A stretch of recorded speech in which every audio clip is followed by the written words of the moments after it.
All right, thanks everybody for coming out today. So most of you probably know me as one of the co-organizers of PhillyXP, but my day job is working for Industrial Logic there. I'm a senior consultant as a coach and a trainer, and also supporting our e-learning system.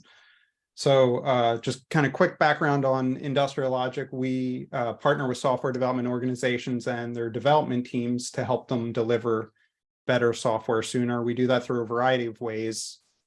Specifically, where I focus is technical agility. So a lot of the agile engineering practices, the practices that come from XP, or at least started with XP. But also focusing on different types of processes. We're framework agnostic, so we don't come in and teach Scrum or Safe. In fact, we see in practice a lot of those frameworks actually preventing agility or limiting agility. So instead we focus on things like lean flow. So how can we optimize the software development teams for flow? So those are the things that we typically do. One challenge that I've experienced a lot, both as a developer and as a coach, is working with legacy code. If I'm coming into teams and coaching them on these practices, doing TDD and refactoring and CI/CD, but they have all of this legacy code in their code base, how can we work with that? So we'll dig into one specific technique today. So as we get into the talk today, I'm going to try to keep the questions for the end. We're going to go through kind of like 9 different rules or steps to working with legacy code. So I want to make sure we get to all of those. So if you do have questions, you could either put them in chat or hold them to the end. And then hopefully we should have hopefully about at least 10 to 15 minutes at the end to talk about any questions, or if you have any comments or conversations there. Okay. So to get started, I wanted to just talk a little bit about how scary legacy code can be. I know just from my personal experience, at one point in my career, I worked on an XP team. Really, the first XP team I worked on was a greenfield project that was all built with the XP practices and TDD. So we didn't have to work much with legacy code. And I remember leaving that company, interviewing around. I ended up going to another company, and the interview process went really well. They seemed interested in those practices, but I didn't see any code in that interview process. And I remember when I joined that company, my first day cloning the repo, bringing up some code and looking at it, and it looked, among the worst code I'd ever seen. And I'd been working for a while at that time. I opened up another file and another file and another file, and they all looked the same. And I remember breaking out into a cold sweat. And this isn't hyperbole for the talk today. It literally is what happened. I went out in the hallway and called my wife and said, I made a huge mistake. I can't believe I'm going to have to work with this code while I'm here. But I collected myself, calmed down, and remembered, hey, I read this book about legacy code, but I didn't really get a chance to apply any of these techniques. So went back and read that book again. I think we even may have had a book club on that book, and started trying to apply those techniques in the code base. And I was really glad I didn't leave, because it ended up being turning out to be a really great place to work, and became a real kind of pivotal step for me in my career. So I'm going to share some of the things that I learned there, and a lot of the things that I learned since then working with legacy code, so it doesn't have to be so scary, hopefully, for you. So how do you change your perspective? So if you're pulling your hair out, right, because your code looks like the code on the right here, how can you change your perspective? So today I'm going to talk about 9 rules, and I use the term rules a bit loosely, right? These are just kind of the steps that I follow when working with legacy code. And these are the rules for characterization testing. So there's quite a few different techniques that you can use to work with legacy code. And we're going to talk about one of those today, which is characterization testing. So we'll go over these 9 rules. And what we're talking about today is inspired by a couple different things. One is this Working Effectively with Legacy Code by Michael Feather. So if you get nothing else out of today, and you're working with code that looks like this on the right, please buy that book. It will pay dividends for you immeasurably. In fact, I can't remember exactly when it came out, 2003 or 4 maybe, but it's still in its first edition. It hasn't been updated, and yeah, it is a brilliant book. The other the other thing that's really influenced the discussion that we're going to have today is Industrial Logic's Legacy Code e-learning album. So might sound like a shameless plug, but I actually was a customer of Industrial Logic before I worked with them. And in fact, Nick and I put together at a company that Nick and I worked at together, we put together an internal training based on that Legacy Code album. So both of those are fantastic, fantastic resources to help you learn how to work with legacy code successfully. And a lot of what I've learned and what I'll be talking about today comes from there. Okay. Oop. Bear with me there. So if you haven't heard the term characterization tests before, I wanted to share a definition with you. This comes from Wikipedia. It says in computer programming, characterization test, also known as golden master testing, is a means to describe the behavior of an existing piece of software and therefore protect that behavior, protect that existing behavior against unintended changes via automated testing. And the term was coined by Michael Feathers. So the important thing I wanted to point out here is that if you go out and search working with legacy code or these different terminology, you'll find that there's a lot of different terms that really mean the same thing. We said golden or characterization test and golden master tests are really the same idea. Golden master test is just an older term for this practice. You might hear pinning tests or pin down tests because these tests pin behavior in place so that you can improve the code.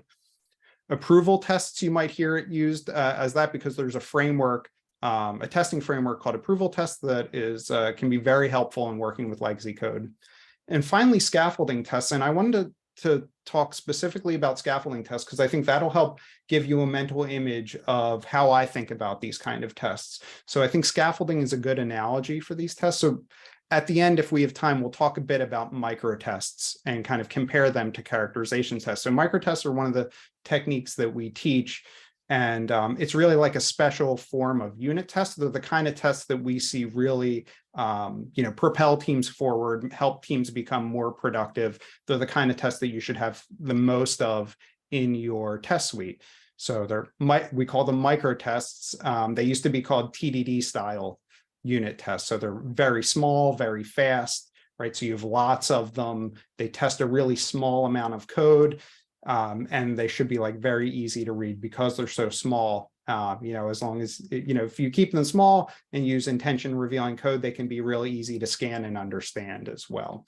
And so hopefully these are tests that don't suffer from false negatives or false positives because they're so simple and testing such a small behavior of the code base. So those are the tests that I'm kind of comparing these characterization tests to. So for scaffolding tests, when you think about kind of how we see scaffolding, right? You might be, improving a facade of a building. So we built some scaffolding so we can safely improve that building.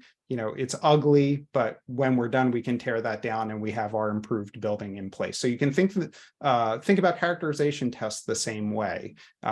They can be larger, they can be a bit uglier, a bit harder to understand, they can be slower. So they can violate some of those rules that we have in place for our really fast microtests because they're temporary and we know we're going to tear them down when we're done. So that's kind of how I think about these tests. It's great if you can refactor them, but you don't have to. You can just delete them and throw them away. They've served their purpose after they've pinned that code in place for you.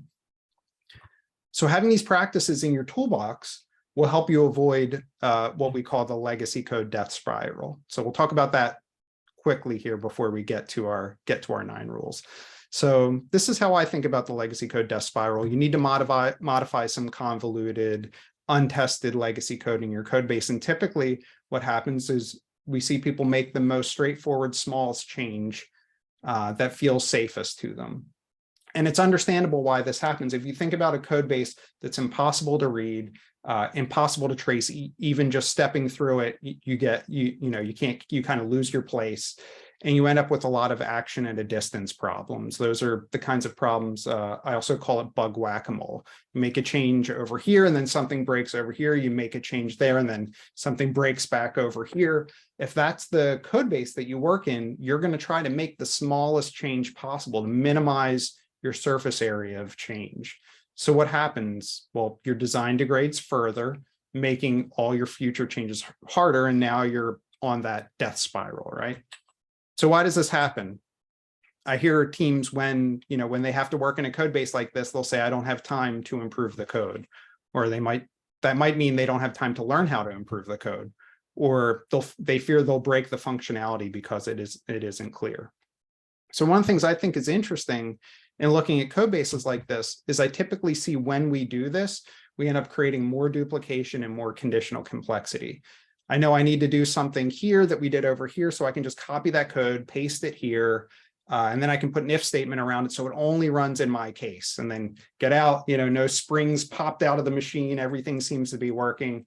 I can get out and live to code another day without introducing a bug, right, or taking down production. So that's something that I commonly see in code bases where they're struggling with a lot of quality issues. And it made me think of, this is one of my favorite quotes from Brian Helmkamp. In fact, I have it on my website because I like this quote so much. He says, conditional logic and code duplication are the yin and yang of unmaintainable code. So I think about conditional logic and code duplication. If you're adding more and more of this to your code base, so these are forces that are consistently making your code harder to work with unless you intervene. So why does this happen? We'll take a quick kind of trip down why we see organizations end up in this place, right? So in some cases, there's organizational pressure.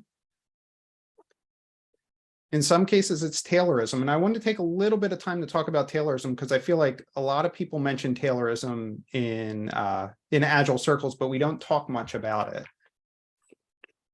So Taylorism, and then later Fordism, was created by Frederick Taylor. It's also called scientific management.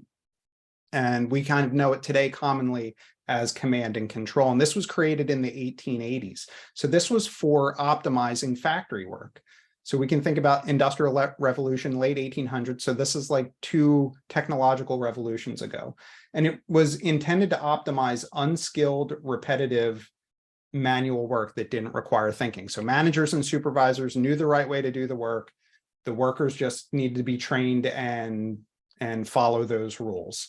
And it also assumed that the workers were naturally lazy and weren't motivated. So there's a lot of analogs here if you've heard of theory X or theory Y management. So theory X management assumes that workers have little ambition, they avoid responsibility, and they need to be motivated either by punishment or money, right? The carrot or the stick is what people refer to it as.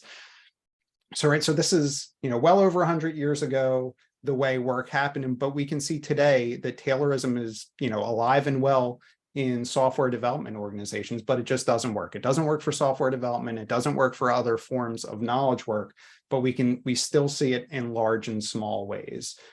So, just a few examples of it, Gantt charts. And Henry Gantt was actually a colleague of Frederick Taylor, and they actually called the Gantt chart a man record chart when they first created it, because it was to see, basically track individuals' progress to see who was shoveling the most coal and, who wasn't, and who did they need to get rid of if they weren't going to meet their deadline in time. So Gantt charts and milestones are built around predetermined plans, and it really misses the emergent nature of software development. And there's lots of others. I see them a lot when working with teams, organizations that have Jira, so locked down that only product owners are allowed to write user stories. Nobody else is allowed to write a user story. Or user stories are just prescriptive requirements that are delivered to developers in the Connextra format. So that Connextra format's that role, feature, reason, right? As a user, I want to do some action so that I get some outcome. And a lot of times what we see is organizations are still doing prescriptive requirements, having one group come up with the requirements, write them in this user story format, and then dump them onto the development team to just implement them, right? Or developers have to go faster and faster and faster, but the product organization can take 6 months deciding what to build. Estimates that become deadlines. things like designs that can only be approved by architects or only even supplied by architects, or developers that can't talk to customers. So all these types of behaviors that we still see in software organizations today are rooted in Taylorism. And it's this idea that developers are order takers or typists, kind of separating the people that think about the work from doing the work. And we know that that just doesn't work for knowledge work. So this could be, one of the reasons why we end up in this place where we have such brittle legacy code to work with. Managing teams by output or velocity is another one. This is kind of my big complaint about Scrum, right? Is that Scrum typically gets installed in organizations that are command and control. So, what was great about Scrum was it was a framework that was giving you an opportunity to inspect and adapt continuously on your work. So you've regular intervals of inspecting how the work went and adapting that work. But what we see, when you install that into a command and control environment, you're just racing to hit your velocity numbers. Last week we got 30 points. This week we have to get 35. We can't miss our velocity numbers. We need to have stretch goals, and they miss the entire purpose of that framework. Organizations where short-term speed is the only measure of success. Teams that don't know how to improve the code or don't have time to learn. And the lack of agile engineering practices.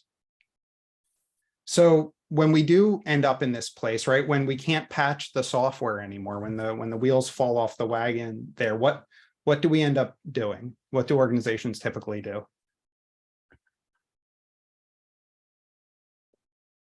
And you can call out an answer. Rewrite it. Yeah, that's right. The rewrite. But follow me here. If you have the same team or the same team's doing the rewrite, the same organizational pressures or additional organizational pressures, because now you need to reach feature parity with an existing system, the same organizational view on software development that we just talked about, the team hasn't learned how or practiced how to incrementally improve the code, your rewrite is doomed. It may not fail in the same ways that the previous one did, and it may take a while, but you're going to run into the same situations. So I think one of the most important things we can do when faced with a code base that we are scared to change is learn how to incrementally improve it. So we can break out of that software death spiral and we don't have to just throw it away and rewrite it. And there's a lot of different techniques for this. Some almost feel like rewrites. There's things like the strangler pattern that you can read about, which is a way to kind of break off pieces of it and replace maybe larger pieces of it. But the more that we can practice incrementally improving the code, the more we can avoid this situation. So when teams are in this situation, I remind them of the law of holes. This is one of my favorites because it is on Wikipedia, so it's a real law. And the first law of holes says, if you find yourself in a hole, stop digging.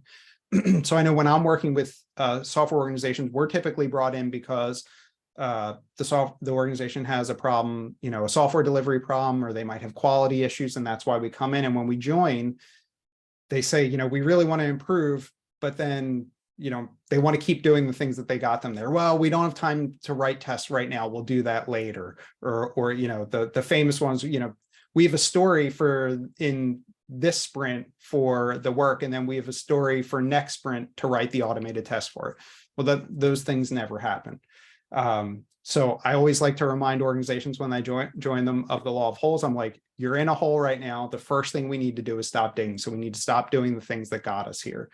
And so stop writing code without tests, stop adding more untested complicated code to your system, and stop patching overcomplicated code and start improving it. And you really need to get, the organization's buy-in to work that way. So what I typically do, and when we come in as coaches, we sometimes have a little more influence over doing this, is getting some working agreements in place. And there's two that I always suggest: is all new code comes with microtests, and all existing code gets tested when it needs to be changed. So with the help, hopefully, of a coach there too, the team will start learning, how can I work with legacy code? How can I do TDD in an environment where I have this kind of code? How can I incrementally improve this code instead of continuing to patch over it? And when we start having those conversations and learning together, we create a virtuous cycle. The code base you may still want to do a rewrite because you still have to work with a lot of this painful code. It's not going to get better overnight, but the only way it can go is up, right? It can only improve if every time you're changing that code, you're trying to make it a little bit better. So it creates this virtuous cycle. Okay, so I think that's enough to set the stage. Let's jump in and start talking about actually changing code. So today, what I'm going to be talking about is there's this kata I recently came up with for a team I was training. I call the music profile kata. It uses a class from a fictional online music service, and that class's responsibility is publishing profile data. And we'll see that it has a lot of issues. And we're not going to complete the kata. We're not actually even going to go through all of it and get to refactoring the code. We're just going to use it as an example of each of the rules that I'm going to be talking about. So they'll just serve as an illustration. So let's jump over. Oh, come on. Bear with me here. Let's jump over to IntelliJ. So today we're going to be working in Java. Language really doesn't matter. These techniques can be applied to any language that you're working in. But the example today is in Java.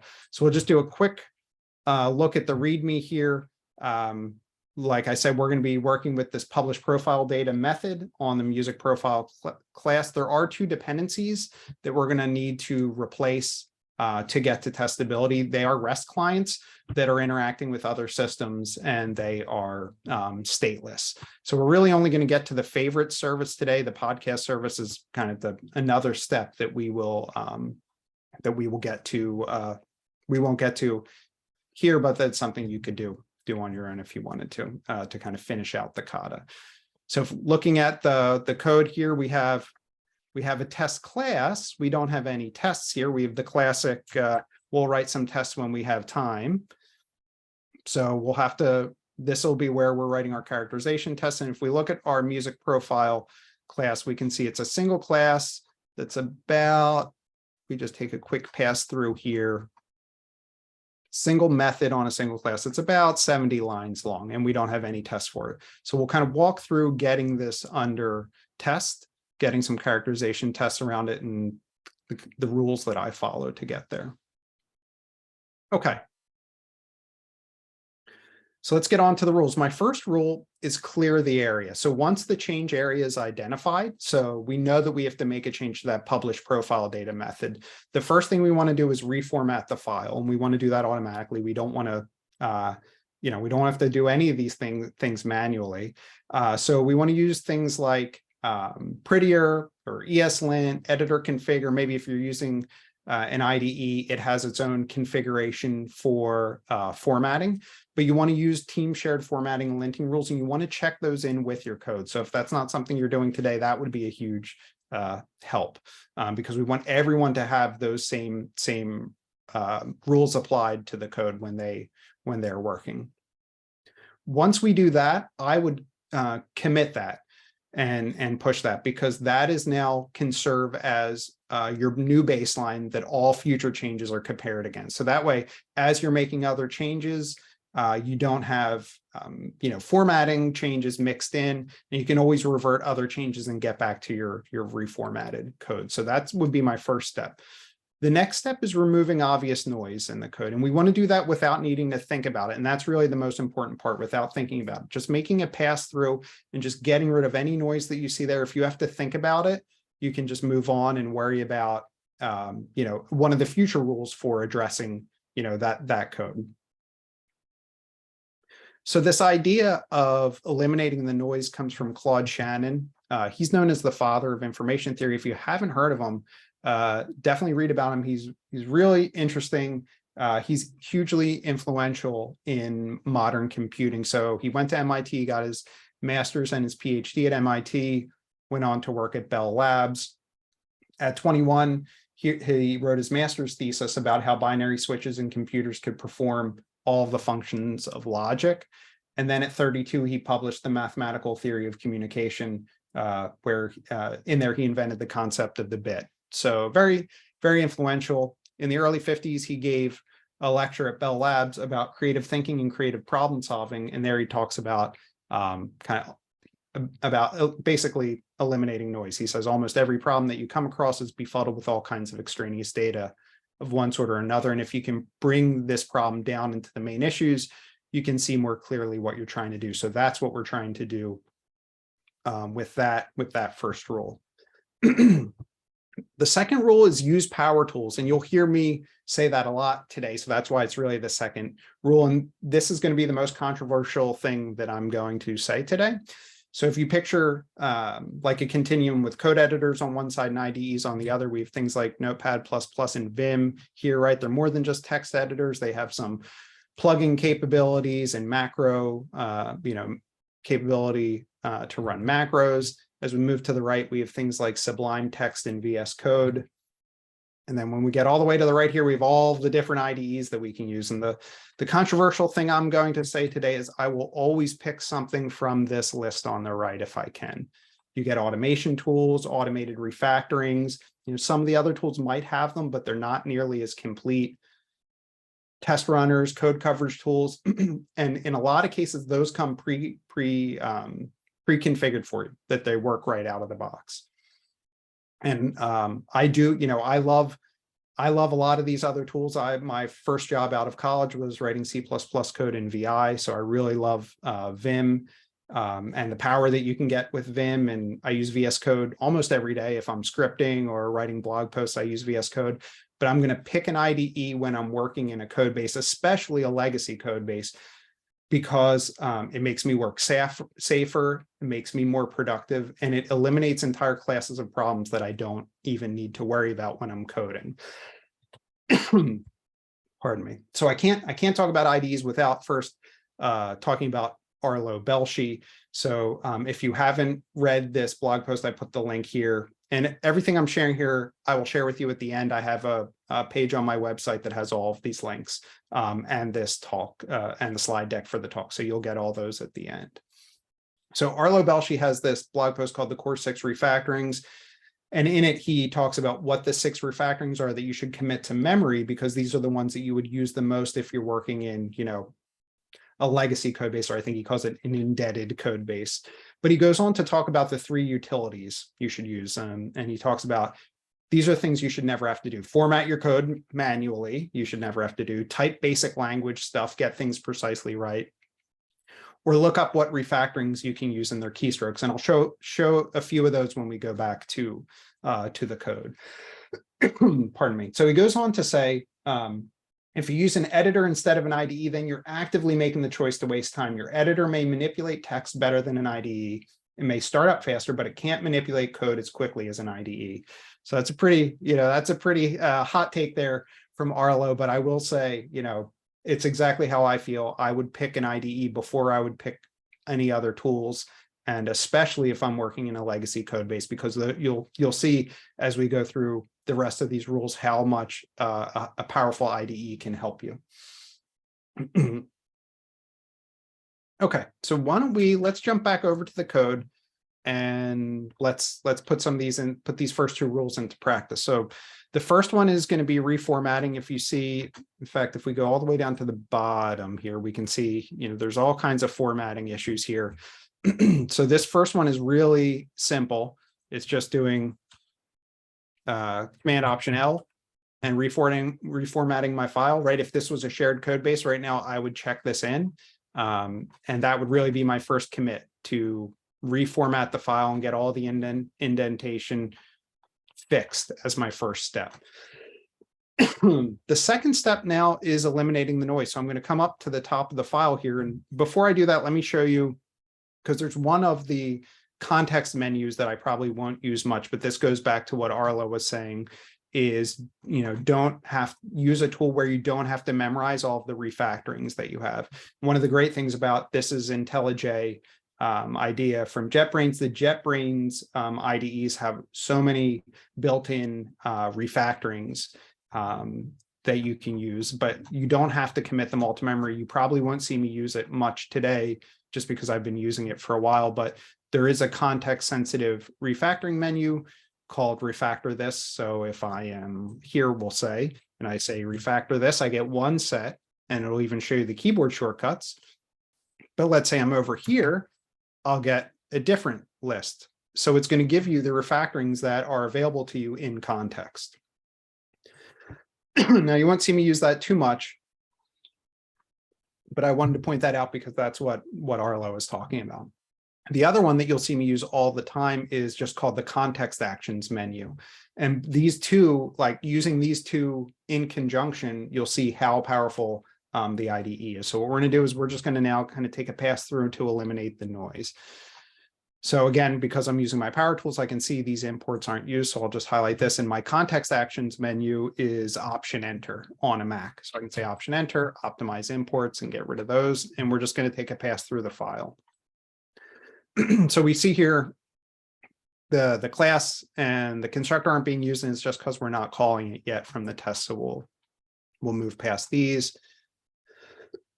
So here we have a Java doc comment, and you can see it's even wrong. That's why this is red. So my rule around any of these function prologue comments is that they're noise, with the one exception if they are documenting a public API, right? So if this is a public, like if it's a library or some API that's being used outside of your team and that group does not have access to your source code, then by all means, right, you want to be documenting your APIs. And, you know, I'm thinking things like Swagger or doc strings in Python, right, or kdoc in Kotlin. If you're using one of those to document your API, that's great. If this is just you know, function prologue comments because your company at one point required every function to have a comment, that's just noise, and I would delete it, right? We're all professional software developers, and hopefully we should be able to read, you know, what our inputs and outputs are for our public methods. So we'll move past that. We'll delete that since that was, you know, an internal facing method. And we'll just keep moving our way down. We have a to-do, so we'll delete to-do from 2007. That's not very useful anymore. And again, because we're using power tools, I'll just get rid of that white space there. Because we're using power tools here, we get these hints from the IDE. So I can mouse over this and it says condition user not equal null is always true. Well, we're nested inside an if statement that's checking for the user. So again, Option Enter, unwrap if statement, and keep coming down. So you'll see I end up doing very little typing while I'm kind of walking the file here. Another to-do from 2010. I think we can get rid of that. Name equals null is always false. So again, let the IDE remove that for me.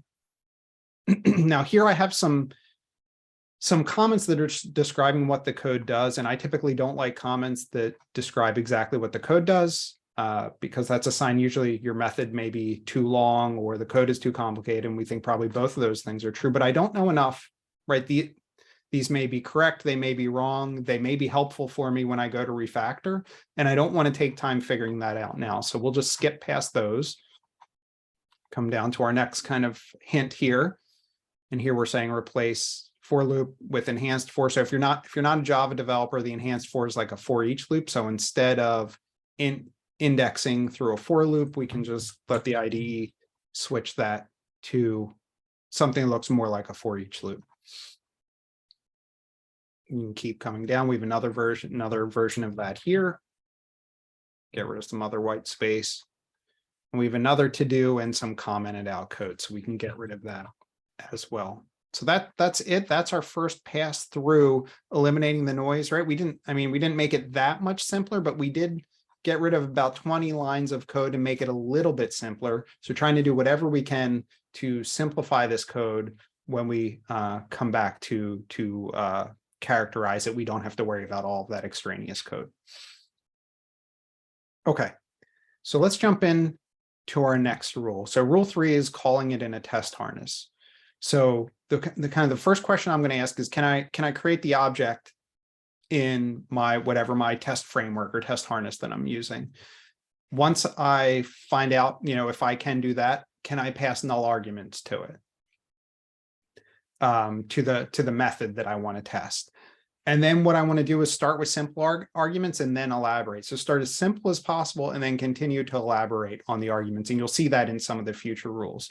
So for today, I'm going to be using JUnit. I did want to point out approval tests here, because I think I mentioned approval tests earlier. This framework is really very well suited to working with legacy code. So I wanted to leave a couple links here for you to take a look at it. You can look at their website and their GitHub page.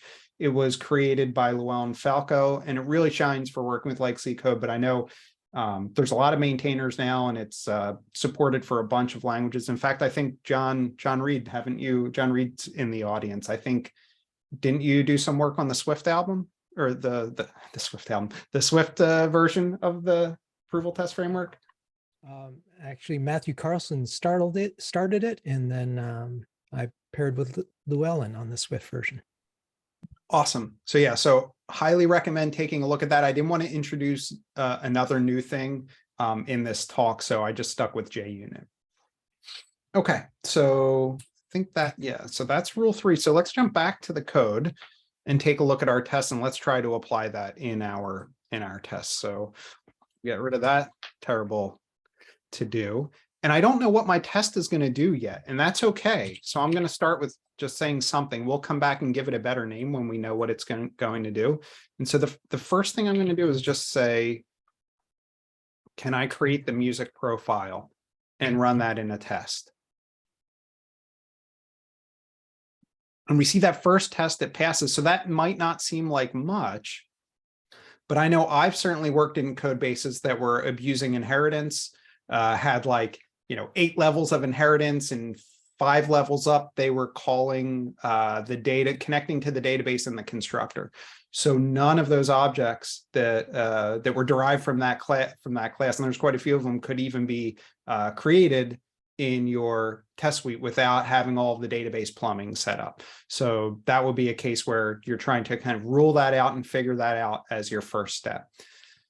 So great, we've gotten past that. Now let's see if we can actually call the method we want to test. So again, because I'm using my power tools, I can just say option enter, introduce local variable.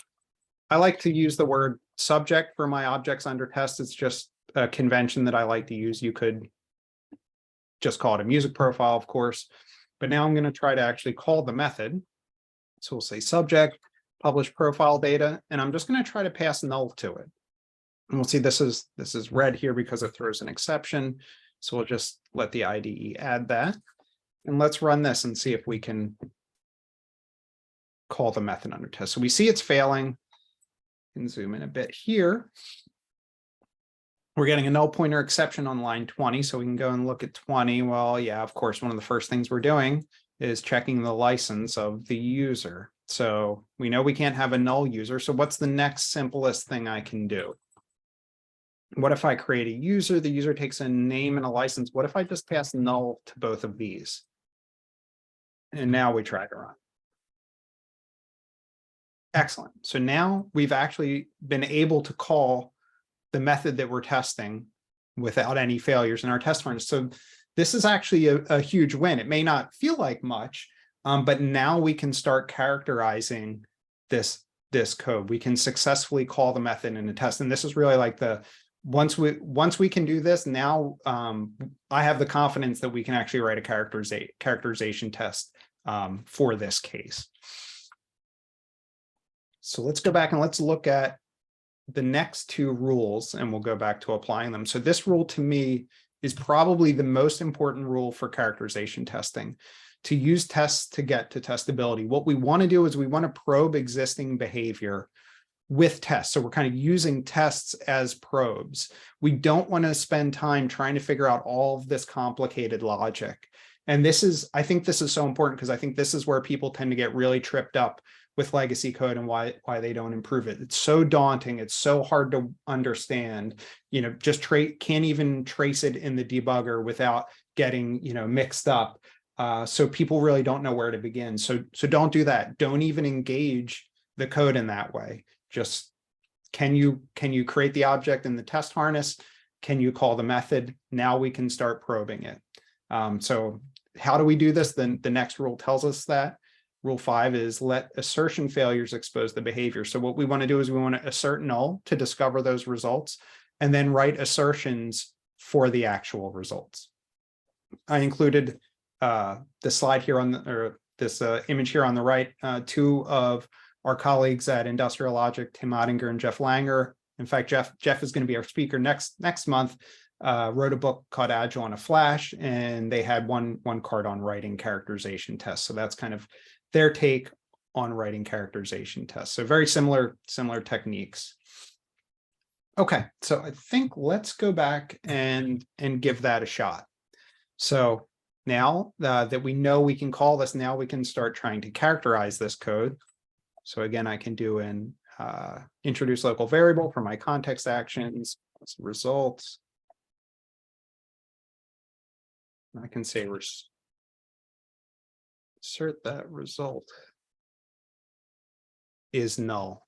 I'm not expecting this to pass, but I'm expecting this now to tell me why it fails.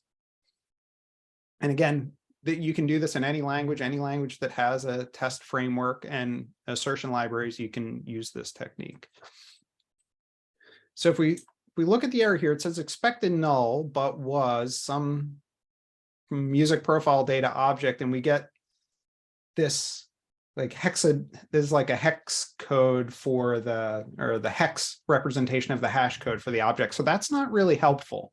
But again, because we're using, an IDE that has a lot of built-in functionality that we can use, I can go and take a look at my music profile data and have it implement a toString method for me. And anytime I can rely on the automated tools to do that for me, it gives me the confidence that it's unlikely that I will be breaking the existing code. So something that I could do here is generate a toString method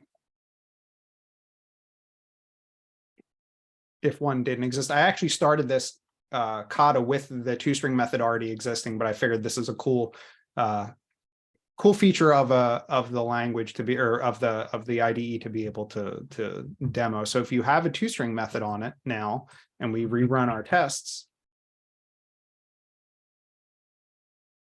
now we get a better response. So we can see expected null, but was the state of this object. So what I'm going to do instead now is I'm going to say, well, this is my welcome message. So I can say get welcome message, and instead of null, right, or I'm going to make it equal to, and I'm just going to copy what the error tells me and paste it here. And we can run that. See that it passes, and we know the other two, if we remember what the error was telling us, the other two fields were get favorite media, and that was an empty list.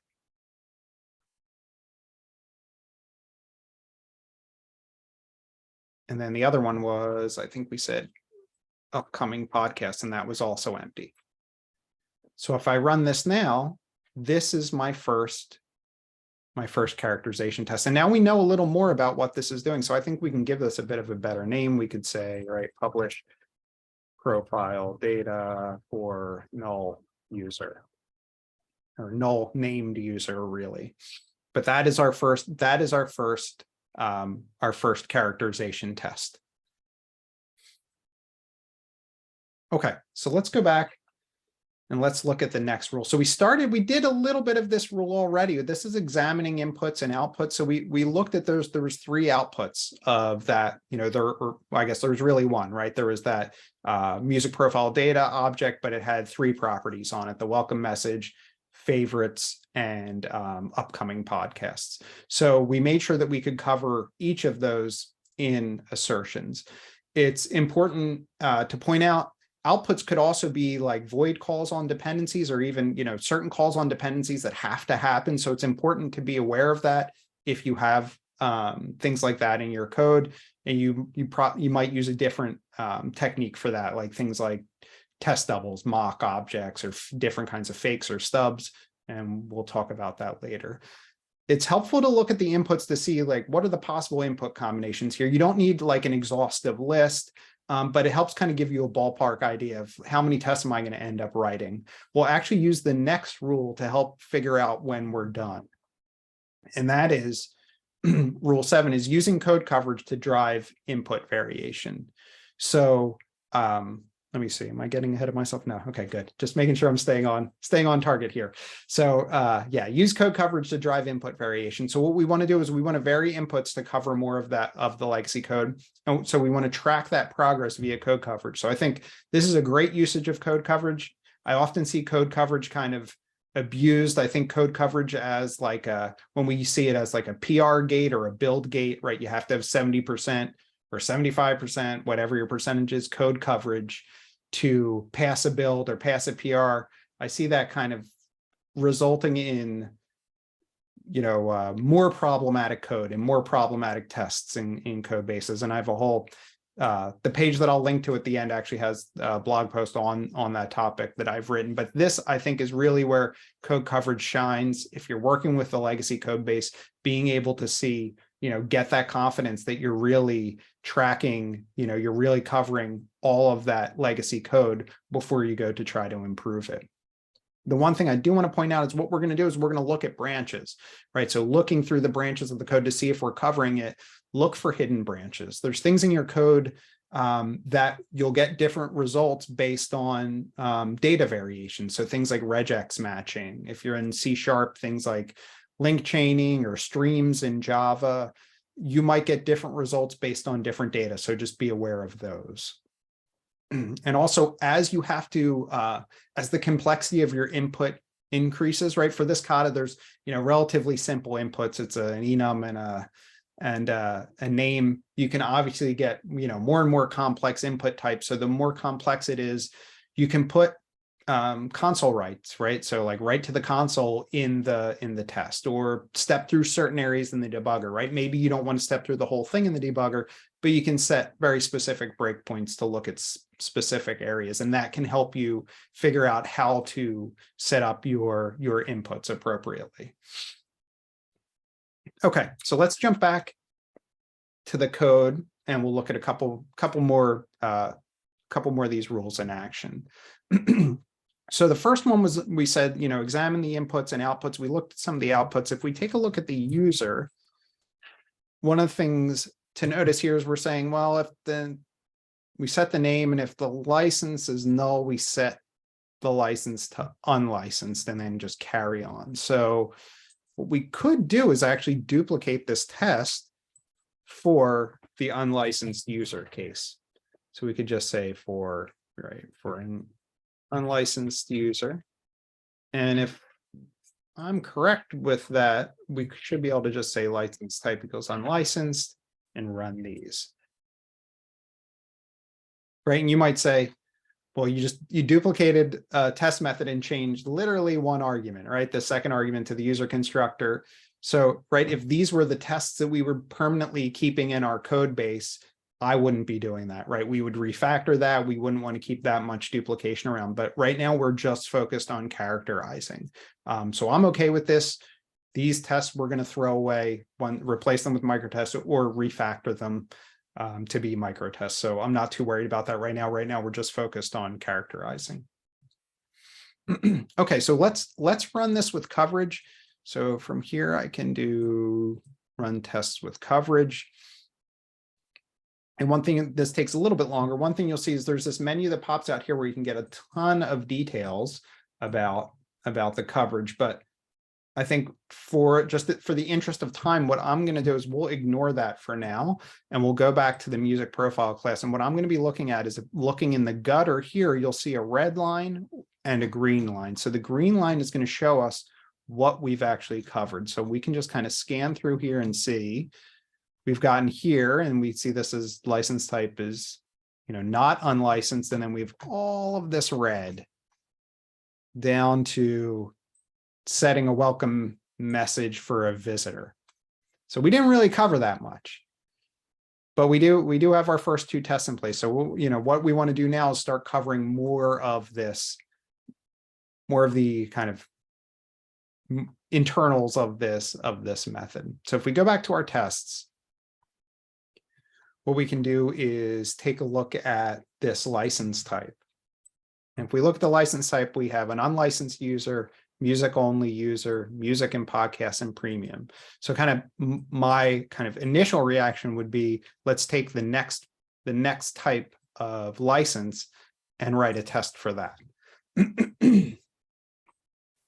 So let's see, just in the interest of time, I can grab a couple lines here.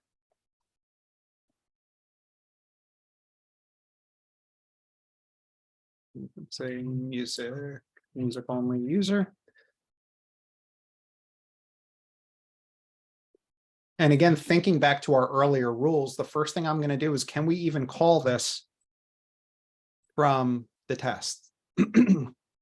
And we see we get an error here. Again, we can take a look at it. So line 22. And here, okay, name. It looks like it's actually trying to call two lowercase off of a name, and we're passing a null. So we see that that won't work. And when we see here is it looks like it's trying to capitalize the first letter of the name, but we'll let the tests actually tell us what it's doing. But I'll start with just replacing this with a string, and we'll put a lowercase a on Anthony there, and we'll run our tests. All right, so we get another failure, and this will lead us to our next rule here. So for this code kata, what I did is anything that was calling those dependencies, I had throw an external dependency error. So if this was your code base and you're calling out to a third party, again, remembering that characterization tests can be different than microtests. In microtests, we wouldn't want to be calling third-party APIs for several reasons, right? It's going to make your tests a lot slower. They have to leave your box, right? So they can't just run internally on all the developers' machines kind of continuously throughout the day. But also you want your test suite to fail when your code fails. You don't want, a third party change to, you want a failure kind of to indicate, hey, there's something in my code base that is broken right now that I need to fix.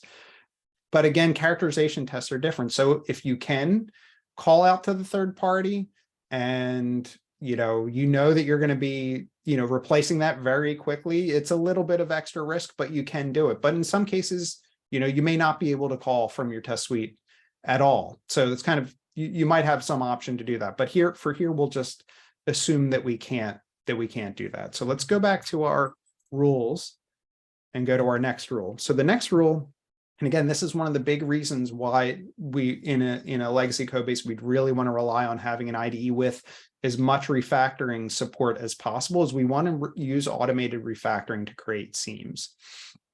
And just kind of jumping ahead here, what this does is this addresses the legacy code dilemma, and we'll talk about those other 2 points in a moment. So the legacy code dilemma, again, from Michael Feathers. He says, when we change code, we should have tests in place, but to put tests in place, we often have to change code. And this is another one of those big problems that I see prevents people from engaging, trying to improve legacy code is, how I can't even get to a point where it's testable right now.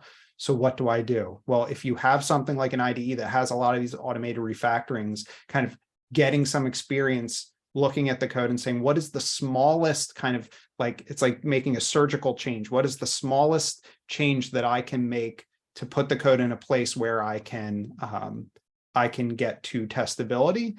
And can I rely on my IDE to do that, safely do that for me?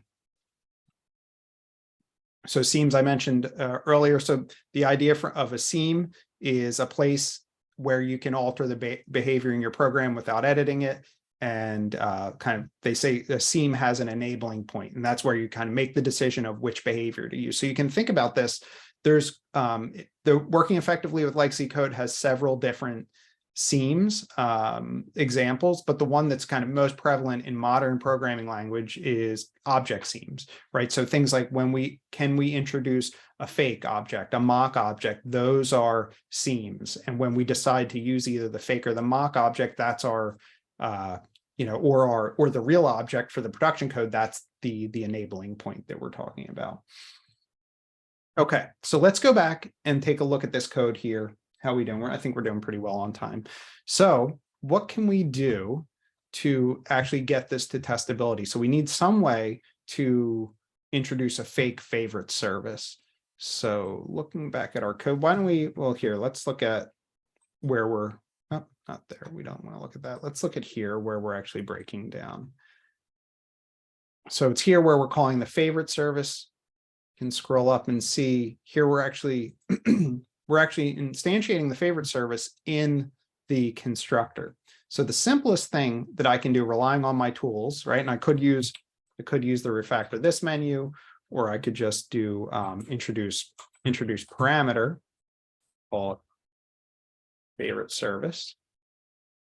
And now just that simple change and letting the IDE do that for me, now we're at a point where we can actually inject a fake in. You'll see the podcast service isn't here, so that's going to be a little bit more of a bigger change. We'd have to first introduce a field, then initialize it in the constructor, and be able to provide it that way. But yeah, this first one, we kind of lucked out that it was already in the constructor for us.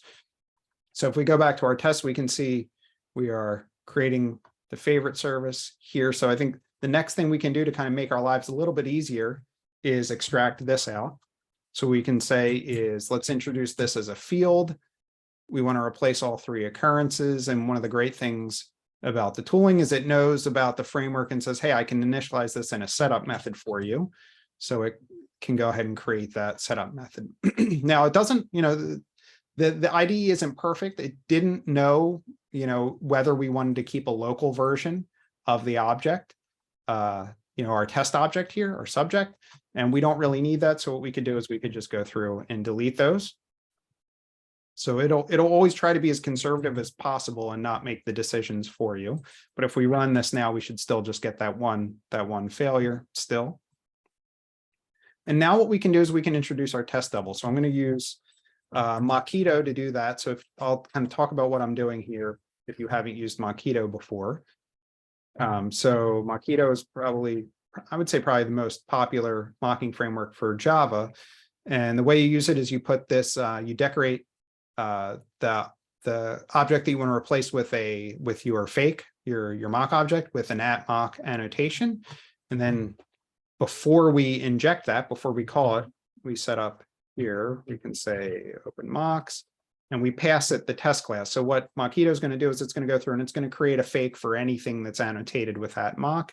And then here we can just pass it in. So one of the interesting things about using these tools is that if we have a mock object, if we don't set anything up on it, any calls to that mock in our test is just going to return whatever the default will be. So if we look here, zoom in a bit, here we can see this is where we're failing get latest favorite. So that's likely going to return a null for us. So that may be enough to actually get to testability for us.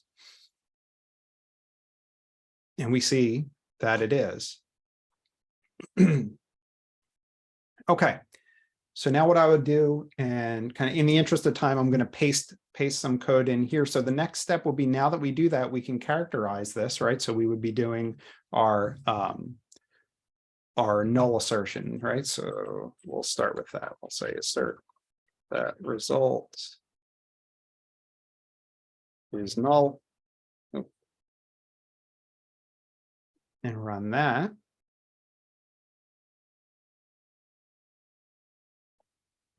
Now we can see what the results are, and I'm just going to paste those in. So I have that code here.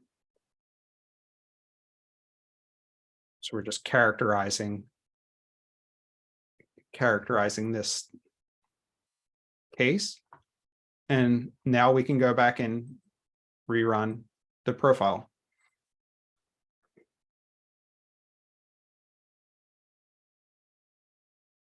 Okay, so going back and looking at we can minimize this. Looking at our music profile, we can start to scroll down, and now we see, okay, great. Now we have this area that's kind of highlighted here in green that looks like that's the part that's getting our favorites.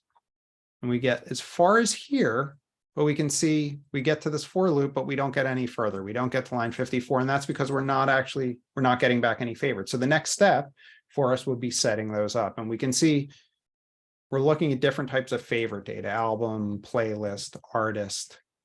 So what I would do is I would look at those favorite types and see, okay, we have an artist, album, playlist, and podcast. So what I would like to do is set up a call to that favorite service to actually return at least one of each of these types. And that will kind of give me confidence in that characterization test. Okay, so the way we do that in Mockito is we call when, say when favorite service, get latest favorites, and this takes a user. So before we do that, I'll just refactor this. Create a user.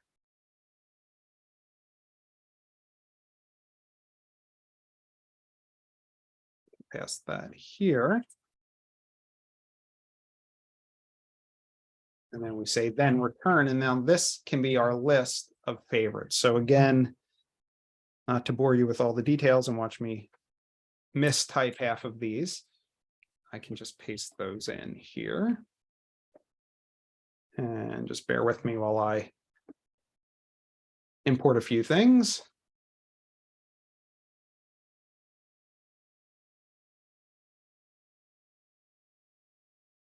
Okay, so now you're seeing we have something here that's not really looking much like a microtest anymore, right? It's not very scannable, but that's okay. Again, we're just trying to characterize this. But now we have a set of, we have at least each type of favorite data being returned by this favorite service. And now we can run this and see, kind of continue characterizing this code. We look at this now and we can see, oh, okay, yeah, it's returning 3 of the 4. So I can say instead of is empty here for favorites, we can say has size 3 and it contains, and again, we're just going to take exactly what the error tells us, paste it in here, and rerun. Okay, so we would be, if we were to finish this out, what we would do is we would continue kind of, following those different inputs, continuing to kind of elaborate on those inputs, increasing, right, going to the next license type and following these same steps to characterize it and rerunning our test coverage to see as we are kind of increasing test coverage or increasing the coverage in that method that we're trying to characterize. So let's jump back to our last example, and then we can, or last rule, and then we can talk a bit about what microtests are and talk a bit together. So the last rule is don't fix bugs. We do want to fix them. We just don't want to fix them now. Instead, we want to characterize bugs behavior instead. And that's is really common to find bugs if you're doing this, right? If you have a lot of, very hard to understand code that doesn't have any automated tests, I guarantee you're going to start uncovering bugs when you do this. So you don't want to start changing behavior and fixing bugs right now. When you characterize them, you end up with a test that you can kind of use to actually do TDD on your bug fixes. So I think we can do one in the time that we have left. If I take this example, I think I can pare this down pretty quickly to show you an example of that. So let's say music only user with no name. So let's say we get rid of all this. And then we can inline this. And so we don't even worry about that. Let's just look at, we saw that a null name didn't work, but let's say we get let's say it's possible to pass an empty string here to the user and we run this test.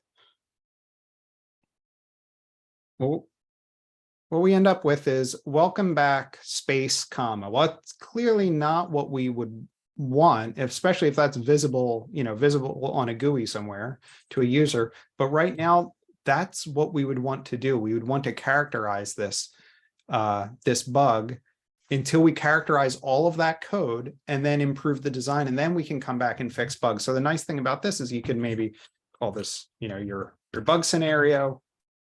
And now what you have is you have a test that you can actually test drive your bug fix. You can say, what do I really want here? Do I want to, should this throw an exception if it gets a null, an empty string for a username, or maybe it should, do something different, whatever that is, you can have this test, you can update this test to express that, and then test drive your bug fix.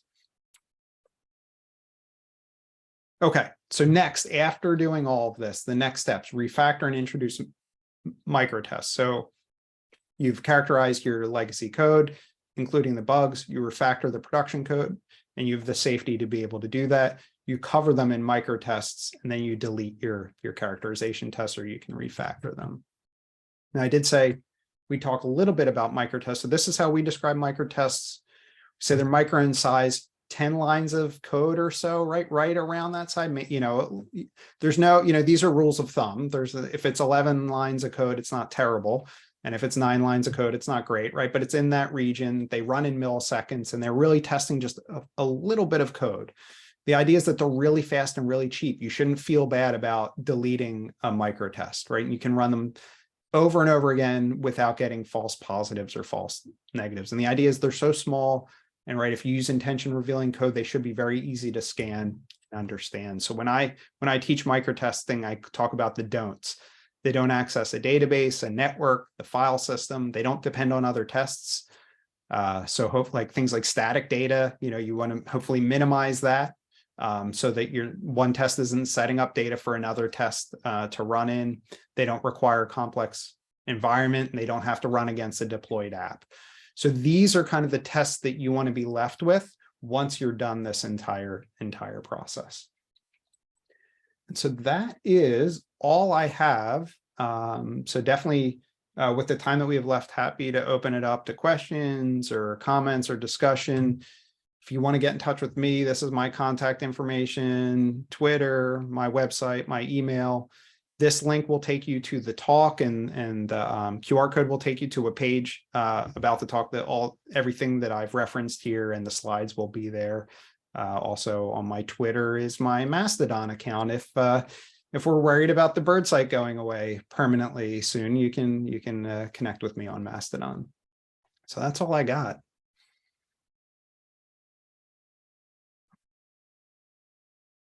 Any questions or comments?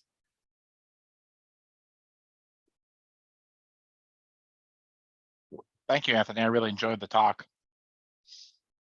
Thank you. Yeah. It's always, there's surprisingly little content about how to deal with introducing tests to legacy code bases. So it's always good to get more out there, I think. What inspired me is it was actually John.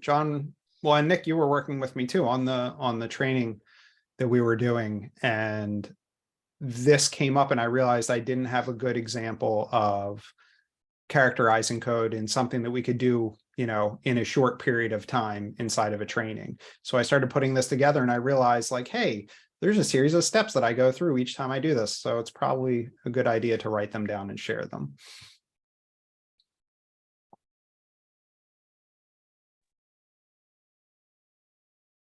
I don't think I've ever seen those steps really spelled out, except in our e-learning. Yeah. So I definitely, that some was came really from good. e-learning, and some came from, just over time, and a lot came from working effectively with legacy code as well. Yeah, although working effectively with legacy code tends to be more laid out in the, like, I have this specific problem getting a test, rather than this more kind of where do I get started approach. Yeah. So I think that's a really good point.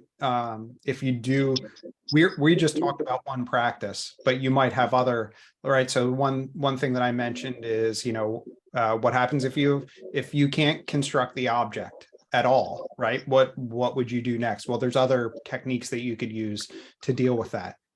And even some techniques where you can say, maybe I need to add some code and I don't want to have to deal with that right now, so I can do something else instead. So there's other techniques, and those are all in Michael Feather's book. And as Nick said, one of the great things about that book is if you go through, if you have I think it starts in the second, like part 2 of the book, each chapter is titled after the problem that you're having. So if you're really frustrated by the code, you open up the book to the problem that you're having, and he will kind of spell out the recipe for you. So it's really practical. It's not just like, it's not just theory. Yeah. I was, great talk. I was amused by your don'ts at the end. Those are the things that you put those together. Those are what we used to call unit tests. It's exactly right. Yep. In fact, I would say most, if not all of these are Michael Feathers uses his definition of unit test. And I think the problem with that is like unit tests have come to mean whatever people want them to mean. Yeah. So yeah, so we've started to call these micro tests. Hopefully that conveys that, I remember working somewhere where they had like, a 50-line unit test and they're like, this is the unit. It can't be any smaller. So hopefully we can avoid those types of conversations and say, well, yeah, okay, so that's a sign that we probably need to do something different in the code so that we can get it to a point where we can micro test it. Yeah. Hopefully this will be useful dealing with rolling on with into an environment where there's been a lot of code written offshore. Actually, pretty good testing, but some sections where they just basically put an annotation in to not cover it, so they didn't count it for test metrics. I suspect this could come in handy. Yeah. Yes, I've definitely seen that as well. And that's one of those, right, where the tail wags the dog. Our test coverage needs to look good. So we'll just have it ignore all this code that we can't test. Yes. Now, I'm looking at your QR code, and I was actually watching this on my phone. So how do you get in if you can't record that QR code? So if you go to this bit.ly link, this will take you to the page. So We're bit.ly, also, I was to say, we'll also post a link to the slides on the in the comments for the meetup, as well as the whole talk will be uploaded to YouTube later. Excellent. Thank you so much. yeah, thank you. Mhm. All right. I think we're at time. Yeah, I think it's about time to wrap Agreed. up. So All right. Thanks everyone for joining us. Appreciate, happy to share this with you all and hope to see you again soon at a future PhillyXP meeting. yeah, thanks everyone for coming. Thanks so And much. have a good evening. Take care.